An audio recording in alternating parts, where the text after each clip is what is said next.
Excuse me po, pwede magtanong? Oy, hi! Hello. Hello then. Yes, What is your job dito sa UAE? I'm a co-founder of Casa Filipina. Ano yung first job niyo dito sa Dubai? Ako ay visual merchandiser sa isang furniture store. Paano na-transition yung pagiging visual merchandiser mo sa ganitong business? Kasi nung nasa Marina Home ako, ako yung stylist nila. So, puro furnitures ang hawak ko. With the love on fashion ko sa interior design, doon ko kinuha ang aking strength na makabuo kami ng Casa Filipina. What is your financial advice kung paano mag-start ng business dito sa UAE? Actually, nung dumating ako 20 plus years ago, nag-start na ako mag-ipon.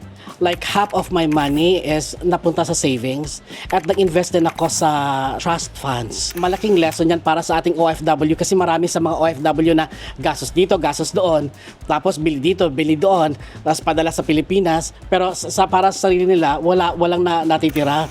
Pero it's better kung maging wise ka din para at least alam mo balang araw meron kang ipon para sa sarili mo.